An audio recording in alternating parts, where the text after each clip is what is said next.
The ship moved silently through space. Its dark hull absorbed light rather than reflected it.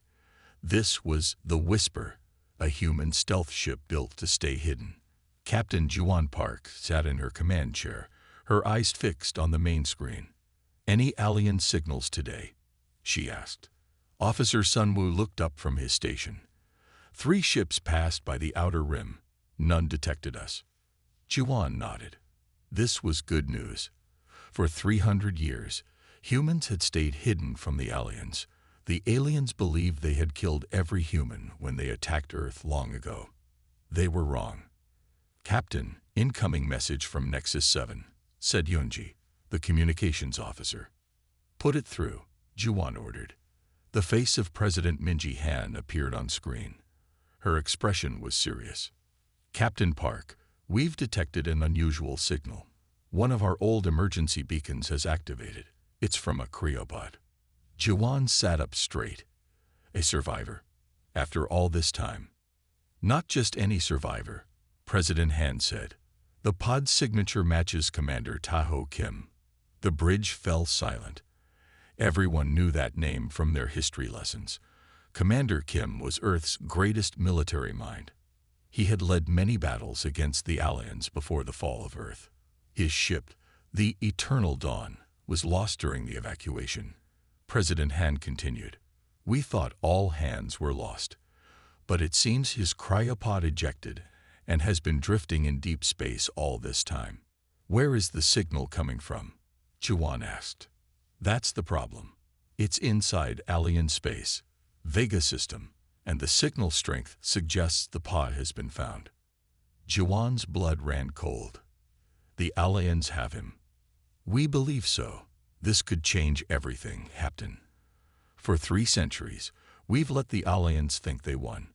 We've built our colonies in secret. We've studied their technology. We've prepared. But if they learn from Commander Kim that more humans exist, they'll hunt us down." Juan finished. "Exactly. That's why I'm sending you to the Vega system. Your mission is to confirm if Commander Kim is there and assess the situation." Juan nodded. "And if we find him, then we implement the Phantom Protocol," said a new voice. General Doyen Lee stepped into view beside President Han. He was old, one of the few who remembered Earth as it was before the invasion. "The Phantom Protocol?" Juan asked. "I'm not familiar with that directive." "It was classified," General Lee said. "Created by Commander Kim himself before the fall of Earth. It's a plan for how humanity could fight back, even after apparent defeat." The general's eyes were hard as stone. "For 300 years, we followed the first part of his plan. Hide, survive, and grow stronger. Commander Kim believed that the aliens would become complacent if they thought us extinct. And we have grown stronger," President Han added. "Our ships are faster. Our weapons are better. We've studied the aliens while they forgot about us. But we're still outnumbered," Juan pointed out. "Numbers aren't everything in war," General Lee said. "Commander Kim knew that. That's why we need him back. He's the only one who knows the full Phantom Protocol." Juan looked at her crew. They were the best stealth operatives humanity had. If anyone could sneak into alien space, it was them. "We'll find him," she promised. "Be careful, Captain," President Han warned. "The aliens think humans are extinct. We need to keep it that way for as long as possible." "Understood, Madam President." "Whisper out." The screen went dark. Juan turned to her crew. "Set course for the Vega system. Maximum stealth. No communications unless absolutely necessary." As the Whisper turned and accelerated into the darkness, Juan thought about Commander Kim, a man out of time, a legend who had slept while his people rebuilt from ashes. The aliens thought humans were extinct. Soon, they would learn how wrong they were. The alien research facility on Vega Prime was large and cold. In a secure room deep inside, Commander Xalthep watched as his scientists worked on a strange metal pod. The pod was old and damaged, but its systems still worked after all these years. "How much longer?" Xalthep asked. Chief Researcher Calvin looked up from his instruments. The thawing process must be slow. If we rush, the specimen could die. Zalthep made an impatient sound. He had found the human cryopod 3 days ago during a routine sweep of an abandoned outpost. This discovery could make his career. No living human had been seen in 300 years. Is it really one of them? A human? Zalthep asked. Yes, Commander. DNA scans confirm it. Colvin's eyes glowed with excitement. And not just any human. According to the pod's data, this is Commander Taho Kim. He was a high-ranking military officer during the war. A military commander. Zalthep's skin changed color with interest. Perfect. He will have valuable information about human technology. If he survives, Colvin cautioned, and if his mind is intact. He has been frozen for 3 centuries. A soft beeping came from the pod. Calvin hurried over to check the readings. The awakening process has begun, he announced. Vital signs are stabilizing. Zalthep moved closer. Through the small window in the pod, he could see the face of a human male. The last of his kind. Or so they thought. Far away, the whisper dropped out of faster-than-light travel. Captain Juan carefully checked her ship's stealth systems. They were now in alien space. If detected, they would be destroyed immediately. Status report, she ordered. Stealth systems at full power. We're invisible to their sensors, Lieutenant Geo reported. The signal from Commander Kim's pod is coming from the 4th planet, Yunji said. An alien research facility. Juan frowned. This was bad news. A research facility would have strong security. Can we get any information about what's happening inside? She asked. Yunji worked on her console for a few minutes. I'm intercepting their communications. They're waking him up, Captain. Already? Juan felt a chill. How long do we have? Hours, maybe less. Juan made a quick decision. Change of plans. We're not just observing. We're going in. Inside the pod, darkness gave way to blinding light. Pain flowed through every part of Taiho's body. His lungs burned as they took their first breath in centuries. His eyes couldn't focus. His mind was clouded with the lingering effects of cryosleep. Where was he? The last thing he remembered was the attack. The eternal dawn had been hit. Emergency protocols activated. His cryopod had ejected. A face came into view above him. Not human. Alien. The enemy. Taiho forced his body to stay still, to show no reaction. His military training took over. If captured, reveal nothing. Assess the situation. Plan your escape. The specimen is conscious, a voice said. Another voice answered. Excellent. Can it understand us? Unknown. The translator should work, but we have no way to test it. No human has spoken the modern alien language. Taiho listened carefully. Their translator worked well enough. He could understand them, but they didn't need to know that yet. Human, the first voice said slowly. Can you understand my words? Taiho blinked, pretending confusion. He needed time to think, to plan. Where am I? He asked in a weak voice. It speaks. The alien sounded excited. I am Chief Researcher Kelvin. You are in a research facility on Vega Prime. Vega Prime. Taiho made his voice shake. How long? You have been in cryosleep for approximately 300 years, Calvin said. Your species is extinct. You are the last human. Taiho let his face show shock and grief. Inside, his mind was racing. 300 years. Could it be true? And extinct? No, that couldn't be right. The evacuation plan had worked. There had been other ships, other survivors. Unless they had all been found and destroyed. Rest now, Calvin said. We have many questions for you when you are stronger. As the ALLIANS left him alone, Taiho closed his eyes. He needed to gather information, to find out what had happened to humanity. And somehow, He needed to escape. Little did he know that help was already on the way. 2 days had passed since Tai-Ho woke up. The ALLIANS moved him to a larger room that looked like a mix between a hospital and a prison. The walls were white. The bed was soft. But the door was locked, and cameras watched his every move. Tai-Ho sat on the edge of his bed as Chief Researcher Calvin entered the room. The allian's skin was blue-gray with small ridges on his forehead. His four-fingered hands held a small device. "Good morning, Commander Kim," Calvin said. "How are you feeling today?" "Better," Tai-Ho said simply. He moved slowly, making his body seem weaker than it really was, still confused. That is normal after such a long sleep. Calvin sat in a chair across from him. "Do you feel ready to answer some questions?" Tai-Ho nodded. This was his chance to learn more about his situation. "What happened to Earth?" he asked before Calvin could start questioning him. Calvin's eyes widened slightly. "Earth is now called New Xadria. It is an alien colony world. Very beautiful. The war ended 300 years ago. And humans, you said we're extinct." Tai-Ho kept his face sad and lost. "Yes. After the war, no humans were found alive. Until you." Calvin leaned forward. "That is why you are so important. You are the last of your kind." Tai-Ho looked down, hiding the doubt in his eyes. The evacuation plan had been good. Thousands of ships had escaped Earth in the final days. They couldn't all have been destroyed, but for now, it was better to let the ALLIANS believe their own story. "Now I have questions for you," Calvin said. "We want to learn about human technology, especially your weapons and ships." Tai-Ho looked up with a blank expression.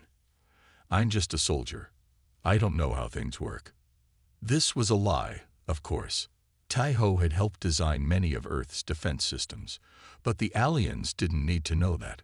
"Perhaps we can start with something simpler," Calvin suggested.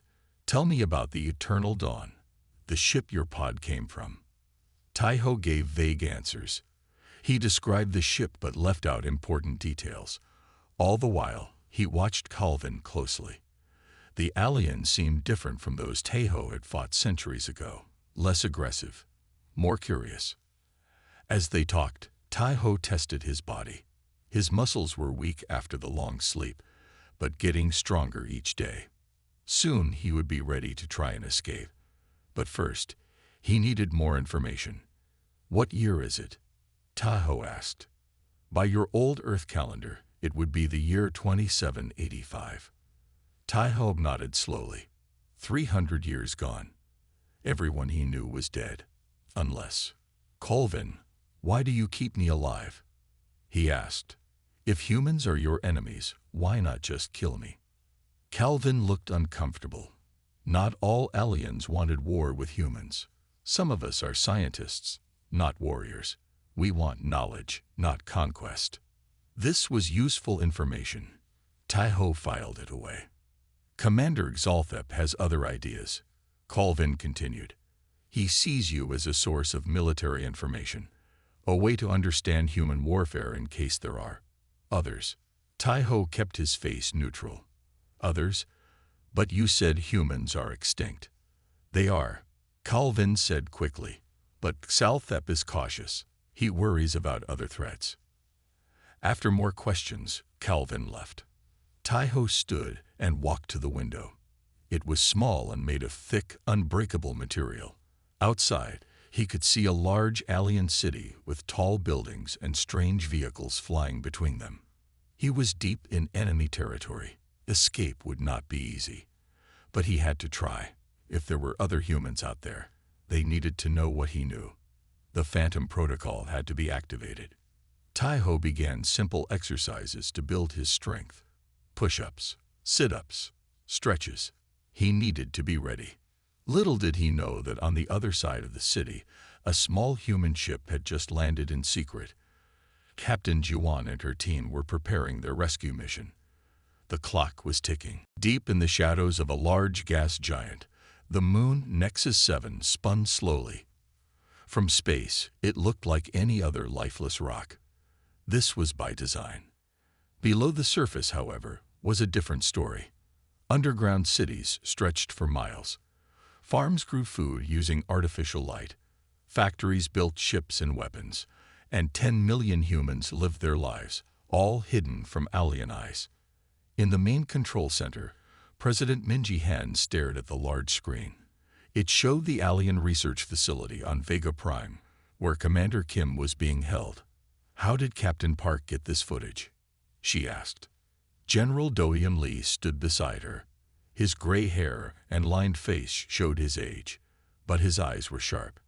"They landed 6 hours ago," he explained. "Their cloaking technology is working well. The ALLIANS have no idea they're there." Minji nodded. "And Commander Kim? Have they located him?" "Yes, he's in the east wing of the facility, heavily guarded." On another screen, they could see a man doing push-ups in a white room. Commander Taho Kim, a legend from the past, now awake in a dangerous new world. "He looks strong for someone who just woke up from cryosleep," Minji observed. "He was the best of us," Do-Hyun said quietly. "I was just a young soldier when I met him, before the fall of Earth. He saved thousands of lives with his plans." Minji turned to face him. "Tell me about the Phantom Protocol. The real version, not the limited information in our history books." Do-Hyun sighed. It was Commander Kim's masterpiece, a plan in 3 parts. First, make the aliens believe they won completely. Let them think all humans died. Second, rebuild our strength in secret, study their technology, and prepare. Third, he paused. Third, Minji prompted. The third part was never shared widely. Only Commander Kim and a few top leaders knew the full plan. I know it involved taking back what was ours, but the details died with them. That's why finding him alive is so important. A young officer approached them. "Madam President, we've received a message from Captain Park. They're ready to move tonight." Minji nodded. "Tell them to proceed with extreme caution. If the ALLIANS discover them, they'll realize humans still exist," Do-Hyun finished. "And they'll hunt us down." "Are we ready for that?" Minji asked. "If we're discovered, can we fight?" Do-Hyun walked to a large window overlooking a massive underground hangar. Below them, hundreds of sleek ships sat in neat rows. They were human designs, but incorporated alien technology that had been stolen or studied over the centuries. "We have ships, weapons, and brave people," Do-Hyun said. "But the alien empire controls thousands of worlds. Their fleet is vast. We would be outnumbered 1,000 to 1. Then Captain Park cannot fail," Minji said firmly. Back on Vega Prime, Juwon crouched behind a stack of cargo containers. She wore a special suit that bent light around her, making her nearly invisible. Beside her, Lieutenant Jiho checked his weapon. "Security is tight," he whispered. "At least 20 guards on this level alone." "We expected that," Juwon replied. "Yunji, what's your status?" Through her earpiece, Yunji's voice came clearly. "I've tapped into their security system. I can loop the camera feeds in your path for 30 seconds at a time. Not long, but it should be enough." "And Sunwoo?" "In position at the extraction point with the ship," Yunji confirmed. Juwon took a deep breath. The plan was risky, but they had no choice. Commander Kim was too valuable to leave in alien hands. "Remember," she told Jiho, "this is strictly rescue. No fighting unless absolutely necessary. The ALLIANS still think humans are extinct. We need to keep it that way as long as possible." Jiho nodded. "Understood, Captain." Juwon checked her own weapon, then her small medical kit. Commander Kim might need treatment after his long cryosleep. "Yunji, start the first loop. We're moving in." As the cameras froze, Juwon and Hanjiho slipped from their hiding place and moved toward the building. They had trained for missions like this all their lives. Stealth was in their blood. They reached the first door. Jiho placed a small device against the lock. It glowed softly, then the door slid open. "We're in," Juwan whispered. "Next loop in 30 seconds." Somewhere inside this building was Commander Tae-ho Kim, the man who might hold the key to humanity's future. They had to reach him before the ALLIANS learned too much. The hunt was on. Tae-ho sat across from Calvin in the White Room. They had been talking for hours. Each day, the alien researcher came with more questions. Each day, Tae-ho gave careful answers, some true, some false, all designed to hide his true knowledge. "Your species built impressive ships," Calvin said. "The remains we found showed technology we didn't expect. We had to adapt quickly during the war," Tae-ho replied. He kept his voice sad, like a man who had lost everything. In truth, he was gathering information with every conversation. "One thing puzzles me," Calvin said. "We found evidence of a mass evacuation from Earth. Many ships left, but we never found them." Tae-ho's heart beat faster, but his face stayed calm. They were probably destroyed in space or ran out of supplies. Perhaps. Calvin didn't sound convinced. Commander Xalthep thinks differently. He believes some humans may have escaped. After 300 years, does it matter? Tae-ho asked carefully. Calvin's four-fingered hand tapped on the table. "Some aliens fear humans. Your kind fought fiercely. You nearly won the war, despite being outnumbered." This was valuable information. The aliens feared human potential. "Good. I am the last," Tae-ho said, lying smoothly. "There is no one else." Calvin studied him. "Commander Xalthep will question you tomorrow.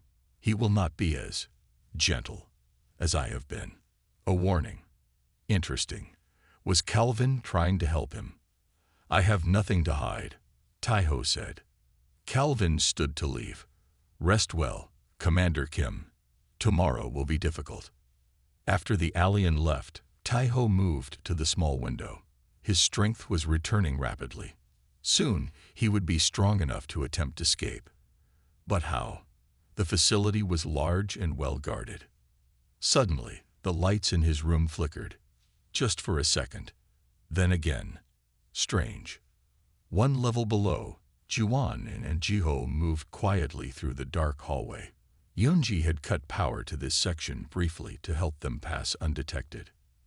"Next turn right," Yoonji's voice said in their earpieces. "2 guards ahead." Juwan checked her wrist display. A small map showed their position and Commander Kim's location. They were getting close. "Can you distract the guards?" Juwan whispered.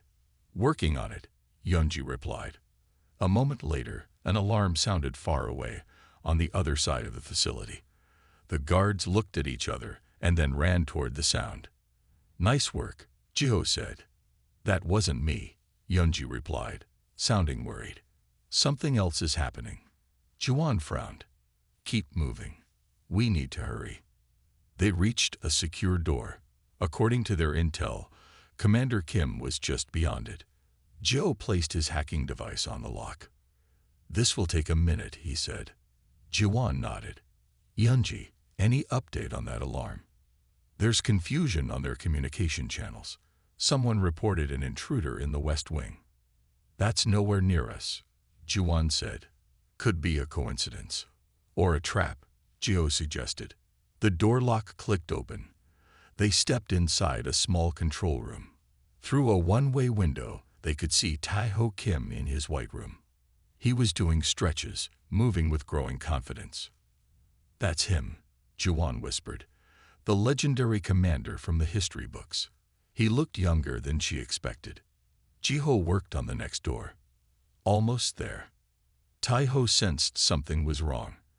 The lights had flickered again. The alarm in the distance was unusual. And now the ever-present hum of the air system had stopped. Someone was coming. Friend or foe. He moved to the side of the door, ready to fight if needed. His muscles tensed.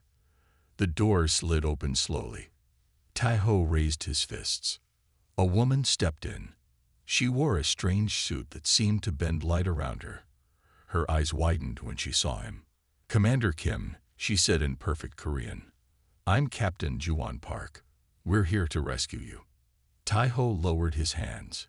Humans, you're alive. Juan smiled.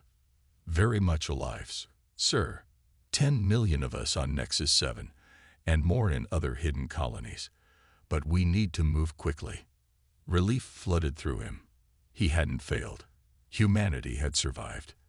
The evacuation plan had worked. Lead the way, Captain, he said. A man appeared behind Juan. Captain, we have a problem. ALLIAN guards are heading this way. How many? Taiho asked, military training taking over. At least 6, the man replied. Taiho looked around the room. Give me a weapon. I may be 300 years out of practice, but I still remember how to fight. Juan handed him a small pistol. It's time the ALLIANS learned that humans are not so easy to kill. The 3 of them moved to the doorway, ready for battle. The time for hiding was over. The first ALLIAN guard turned the corner and froze in surprise. He saw 3 humans standing in the doorway. An impossible sight. Before he could call for help, Taiho fired. The weapon made almost no sound, but the guard fell instantly. Stun setting, Juan explained quickly. Non-lethal but effective. 5 more guards appeared. Joe fired twice, dropping 2 of them. Taiho hit another, but the last 2 took cover and called for backup. We can't stay here, Juan said. This way. They ran down the corridor. Taiho moved well for someone who had been frozen for centuries. His military training was evident in every move he made. How far to your ship? He asked. 2 levels down, east landing pad, Gio replied. Sunwoo is waiting with engines hot. An alarm blared throughout the facility. Red lights flashed in the hallways. So much for stealth, Juan muttered. They reached a stairwell and started down. Taiho's mind raced. This was happening too fast. He needed to know more. Captain, what happened after Earth fell? He asked as they descended. The survivors followed your plan, Juan said. We scattered to the edges of the galaxy, built hidden colonies, studied alien technology. For 300 years, we've been preparing for the day we could return. They'd reached the lower level. The hallway was empty, but they could hear shouting in the distance. This way, Gio said, leading them left. Suddenly, they heard a voice call out. Commander Kim, stop. They turned to see Calvin standing behind them. The alien researcher looked alarmed but was not holding a weapon. You don't understand what you're doing, Calvin said. If you escape, Zalthep will know humans still exist. The alien empire will hunt your people down. Taiho raised his weapon but didn't fire. Why are you telling us this? You should be calling for guards. Calvin stepped closer. Not all aliens wanted war with humans. Some of us have studied your history, your art, your ideas. Your species has unique qualities, potential that should not be lost. Juan kept her weapon trained on Calvin. We need to move, Commander. This could be a trick. Taiho studied the alien's face. What do you want, Calvin? To help, the researcher said simply. I can show you a faster way out. And I know things about alien defenses that could be useful to your people. It was a risk, but Taiho had always been good at reading others, even aliens. Lead the way, he decided, but know that we will not hesitate to shoot if you betray us.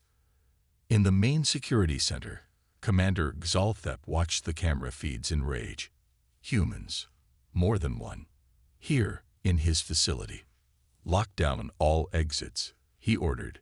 No one leaves. An officer approached nervously. Sir, we've identified the intruders. Their technology is advanced, possibly more advanced than our own. Impossible. Xalthep snapped. Humans were primitive compared to us. The evidence suggests otherwise, sir. Their weapons, their stealth suits, they've evolved. Xalthep's mind raced. If humans had survived and advanced technologically, it meant the alien empire had been wrong for 3 centuries. It meant danger. He pressed a button on his console. "This is Commander Xalthep. Priority alert to High Command. Humans have been detected. I repeat, living humans have infiltrated the Vega research facility. They are armed with advanced technology. Request immediate reinforcements." On the capital world of the Alien Empire, High Commander Zalthar sat up straight in his chair as the message played.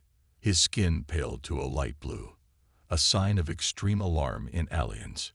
"Humans?" he whispered. "Alive." His aide looked confused.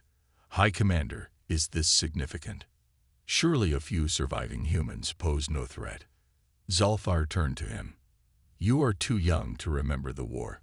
Humans were different from other species we conquered.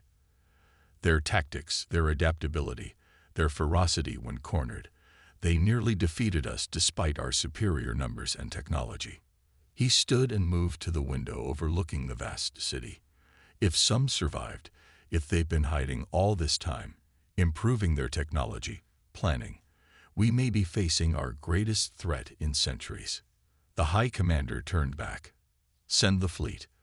All available ships. Find these humans and eliminate them. This time, we must be thorough." The revelation was complete. The Shadow War was about to become real. Colvin led them through a narrow service tunnel. The lights were dim, and pipes ran along the walls. "This leads to the maintenance area near the landing pads," he explained. "Few guards patrol here." Taiho stayed close behind the alien, watching his every move. Trust was hard to give, especially to a species that had tried to wipe out humanity. "Why are you helping us?" he asked. Colvin didn't look back as he answered. "For centuries, we've been taught that humans were violent, dangerous creatures who needed to be destroyed. But my research showed me something different." "What?" Jiwan asked, still suspicious. "That of all species we've encountered, humans had the most capacity for growth, for change, for creativity." Colvin paused at a junction, checking both ways before continuing. "The Alien Empire has become stagnant. We conquer, we rule, but we no longer evolve." They reached a heavy door. Calvin pressed his hand to the scanner. The door slid open. "The alien leadership fears what humanity might become," he said as they passed through. "That's why they tried so hard to destroy you completely." This confirmed what Taiho had suspected. The war had never really been about resources or territory. It had been about fear. There, Geo pointed ahead. Through a large window, they could see landing pad 7. A small ship sat there, its dark surface absorbing light. The whisper. "That's our ride," Juwan said. "Sunwoo should be ready." Taiho touched his earpiece. "Yunji, status." "Guards are spreading out through the facility," Yunji's voice replied. "They're searching all landing pads. You need to hurry." They moved toward the final door, but it was locked. "My clearance doesn't work here," Colvin said, looking worried. Jiho stepped forward with his hacking device. "This will take a minute." "We may not have a minute," Juwan warned. The sound of boots on metal came from behind them. Guards were entering the maintenance area. "Hide," Taiho ordered. They ducked behind large containers as 6 alien guards appeared. The guards moved slowly, checking each corner with their weapons raised. "Work faster," Juwan whispered to Jiho, who was still trying to hack the door. "I'm trying," he replied. "Their security is tough." Taiho studied the guards' movements.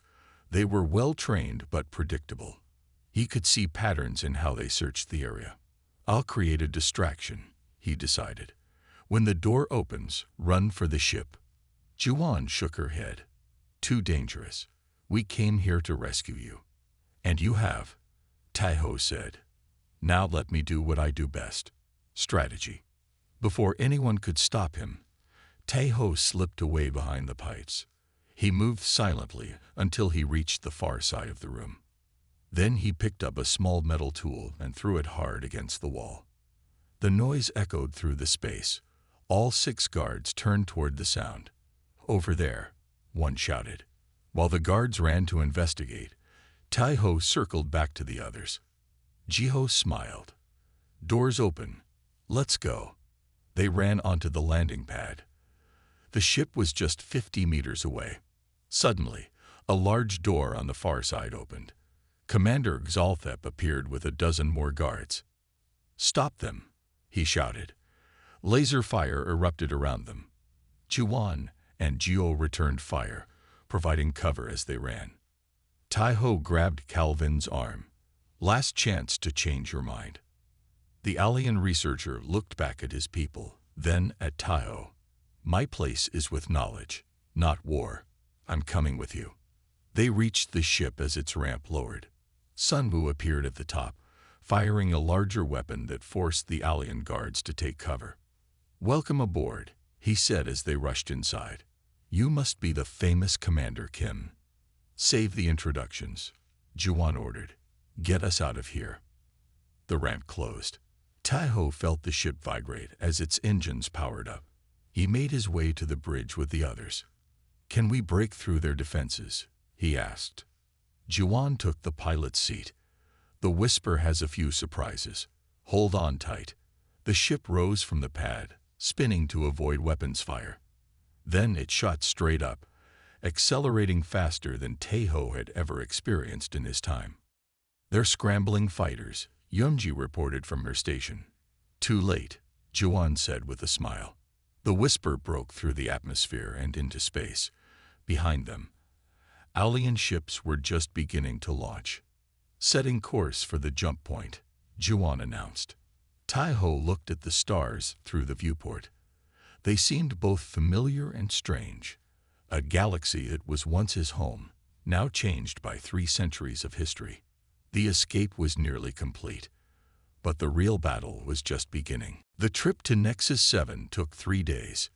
During that time, Tai-Ho learned much about the new world he had awakened into.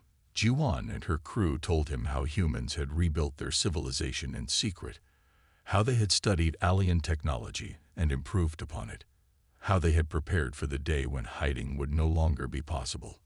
When they arrived at Nexus 7, Tai-Ho was amazed. The moon looked barren from space, but beneath its surface was a vast human city. Ships came and went through hidden entrances in the rocky surface. Everything was designed to avoid detection. "Impressive," he said as the Whisper descended into a large underground hangar. Juwan nodded. "We've had 300 years to perfect it." A crowd waited for them when they landed. Word had spread that Commander Kim had been rescued. People wanted to see the legendary leader with their own eyes. President Minji Han and General Do-Yeon Lee stood at the front. Do-Yeon's eyes were wide with emotion. He had been just a young soldier when he last saw Tai-Ho. "Commander Kim," Minji said formally, "welcome to Nexus 7. Tai-Ho stepped forward and saluted. "Madam President, it's an honor." Do-Yeon stepped forward next, his voice thick. "Sir, I don't know if you remember me. I was Lieutenant Lee," Tai-Ho finished, surprising everyone. "2nd Battalion, 4th Division. You saved 30 people during the evacuation of New Beijing." Do-Yeon seemed stunned. "You remember. A good commander never forgets the brave," Tai-Ho said simply. The reunion was brief. There was too much to do. The ALLIANS now knew humans still existed. The quiet war had become loud. In the command center, maps and data filled large screens. Leaders from various human colonies had joined by secure transmission. All eyes were on Tai-Ho as he studied the information. "The alien empire has expanded," he observed.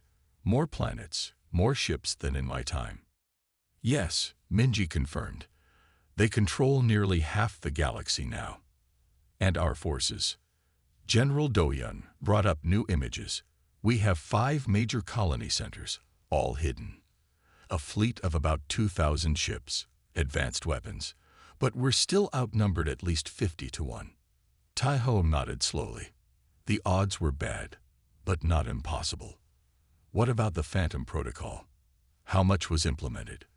Minji and Do-Yeon exchanged looks. "We followed the first parts," Minji said. "Stay hidden. Build strength. Study the enemy. But the final stages, We didn't have complete information. Taiho smiled for the first time since his rescue. Good, because the most important parts of the plan were never written down. I kept them here. He tapped his head. The room grew silent. This was the moment they had waited for. The ALLIANS believe they know us, Taiho began. They think we fight like they do, with force, with numbers. But humanity's strength has always been something else. Innovation, adaptation, and deception. He walked to the main display and began to make changes. Maps shifted, data reorganized. For 300 years, you've been hiding and watching. During that time, did you place monitoring devices in alien systems, sleeper programs in their networks, hidden outposts in their territory? Doyan nodded. Yes, all of those things. We have eyes and ears throughout their empire. Perfect, Taiho said. And what about Kelvin's information? He mentioned weaknesses in alien defense systems. The alien researcher stepped forward. He looked nervous among so many humans, but his voice was steady. Their planetary shields have a design flaw, Kelvin explained. A specific frequency can create temporary gaps, and their command structure is rigid. If communication is disrupted, their responses become slow and predictable. Taiho's mind raced with possibilities. The pieces of his plan were coming together. Here's what we'll do, he announced. Not a direct attack. That would be suicide. Instead, we'll use what the ALLIANS fear most about us, our unpredictability. He outlined his strategy. It was bold, complex, and unlike anything the human leaders had considered. It didn't rely on military might, but on confusion, misdirection, and precise strikes at key points. The Phantom Protocol was never about winning a war through force, Taiho concluded. It was about making the enemy defeat themselves. The room was silent as people processed his words. Then Minji spoke. Can this really work? Taiho looked at the faces around him. Generations born in exile, raised on stories of a lost homeworld. Children of the stars who had never seen Earth's blue skies. It has to, he said simply. Humanity has hidden long enough. It's time to take back our place in the galaxy. 1 week later, the Alien Empire was in chaos. On the alien homeworld, High Commander Zalthar stared at his control screens in disbelief. Reports flooded in from across the Empire. Communication systems had failed on 12 key planets. Defense networks had shut down in 3 sectors. Trade routes were disrupted by phantom sensor readings that showed ships where none existed. What is happening? He demanded. No one had a clear answer. Engineers worked frantically to fix the systems, only to find the problems would appear somewhere else. It's as if our technology is turning against us, one officer said. Zalthar's skin turned a dark blue with rage. This is the humans. It must be. But how could a small group of survivors cause such widespread disruption? The humans couldn't possibly have a fleet large enough to attack multiple worlds simultaneously. The answer came when Zalthar received a message from the commander of the Third Fleet. High Commander, we found something strange in our main computer. Programs that have been dormant for decades, perhaps centuries. Zalthar froze. What are you saying? The humans have been inside our systems all along, waiting, watching. On the flagship Phoenix, Taiho watched as his plan unfolded. The massive ship had been hidden inside an asteroid for 200 years, waiting for this moment. Around him, the human fleet was assembling. 2,000 ships that had emerged from hidden docks and secret bases across the galaxy. Phase 1 complete, Juan reported. She was now his second in command. The alien communication and defense networks are in chaos. And the access codes Calvin provided. Taiho asked. Working perfectly. We now control 20% of their automated defense systems. Calvin stood nearby, still adjusting to life among humans. The alien high command will be confused. Their training doesn't prepare them for this kind of attack. Taiho nodded. The ALLIANS fought in terms of direct confrontation, fleets against fleets, weapons against weapons. They didn't understand the kind of warfare where the enemy was everywhere and nowhere. "Begin Phase 2, he ordered. Across the galaxy, human agents who had lived in hiding for generations activated their emergency protocols.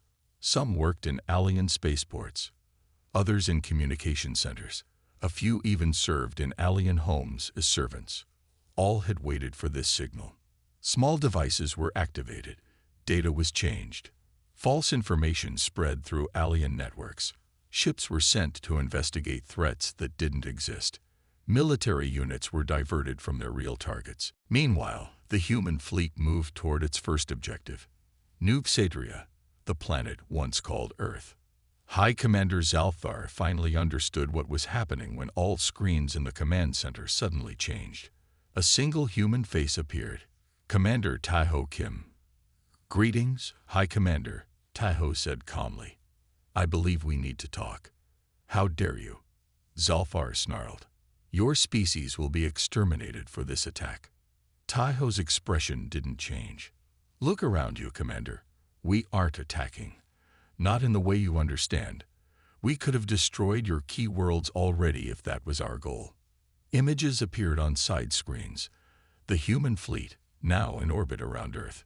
Defensive systems on major alien worlds shutting down. Supply routes disrupted. "For 300 years, you believed we were extinct," Taiho continued. "That mistake gave us time. Time to study. Time to plan. Time to place our people and technology throughout your empire." Zalthar's rage turned to cold fear. "What do you want?" "Peace," Taiho said simply. "But on fair terms. Earth returns to human control. Our colonies remain independent, and the alien empire stops its expansion. Or what? Or we continue what we've started. Not a war of destruction, but something worse for your kind, a war of confusion. Your empire is already beginning to fracture. How long before your subject worlds rebel? How long before your own people lose faith in your leadership?" Zalthar had no answer. For the first time in centuries, the alien empire faced an enemy it couldn't simply overpower. 2 months later, Taiho stood on the surface of Earth, feeling real sunlight for the first time since his awakening. Around him, human ships landed, bringing the first returning colonists. "It feels strange," Juwon said, standing beside him, "to be here openly." "This is just the beginning," Taiho replied. "The ALLIANS agreed to peace because they had no choice. But they won't forget, or forgive." "Are you saying the peace won't last?" Taiho smiled. "I'm saying humanity needs to remember what made us survive. Not just our weapons or ships, but our creativity, our ability to adapt, our refusal to give up even when all seems lost." He looked up at the blue sky. "The ALLIANS thought humans were extinct. We proved them wrong. Now we need to show the galaxy what humanity can really become." The reckoning was complete, and humanity's new chapter was just beginning.